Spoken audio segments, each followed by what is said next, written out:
കാക്കകൾക്ക് ബലിച്ചോറ് ഭക്ഷിക്കുവാനുള്ള അവകാശം കിട്ടിയത് എങ്ങനെയാണ്?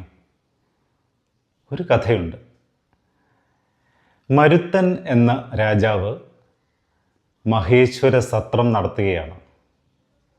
അവിടെ ഇന്ദ്രാദി ദേവകളെല്ലാം തന്നെ സന്നിഹിതരാണ്. ഈ സമയത്താണ് രാവണൻ അവിടേക്ക് വരുന്നത്. ദേവന്മാരെല്ലാവരും ഭയവിഹ്വലരായി ഓടി ഒളിക്കുകയാണ്. പക്ഷികളുടെയും മറ്റ് ജന്തുക്കളുടെയും ഒക്കെ രൂപത്തിൽ അവർ പല ദിക്കിലേക്കും ഓടി ഒളിച്ചു. ഇന്ദ്രൻ ഒരു മയിലിൻ്റെ രൂപത്തിലാണ് രക്ഷപ്പെടുന്നത്.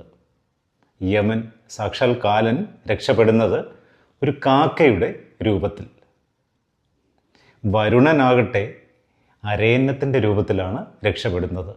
ഇങ്ങനെ പല രൂപങ്ങളിൽ ദേവന്മാർ രക്ഷപ്പെടുന്നു.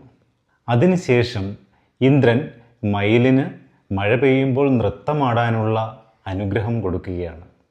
അരയന്നത്തിന് തൂവെള്ള നിറവും വരദാനമായി കിട്ടുന്നു. ഓന്തിനാണെങ്കിൽ നിറം മാറുവാനുള്ള കഴിവാണ് കൊടുത്തത്. കാക്കയ്ക്ക് ഇങ്ങനെയുള്ള കഴിവൊന്നുമല്ല കൊടുത്തത്. കാക്കയോട് യമന് വലിയ സ്നേഹം തോന്നുകയാണ്. താൻ രക്ഷപ്പെട്ടത് കാക്കയുടെ രൂപത്തിലാണ്. ജീവികളുടെ എല്ലാം ജീവൻ എടുക്കുന്നത് കാലനാണല്ലോ. മനുഷ്യരുടെ മരണശേഷമുള്ള ബലികർമ്മങ്ങളിൽ ബലിച്ചോറ് ഭക്ഷിക്കുവാനുള്ള അവകാശം കാക്കയ്ക്ക് കൊടുക്കുകയാണ്. അങ്ങനെയാണ് കാക്ക ബലിച്ചോറിൻ്റെ ഭക്ഷകനായി മാറിയത്. അത് ബലിക്കാക്കയുടെ അവകാശമായിട്ട് തന്നെ മാറുന്നു.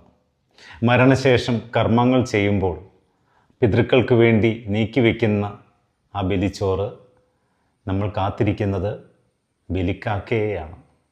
ആ ബലിക്കാക്ക വന്ന് ആ ചോറ് ഭക്ഷിച്ചെങ്കിൽ മാത്രമേ നമുക്ക് സംതൃപ്തി ഉണ്ടാകുകയുമുള്ളൂ.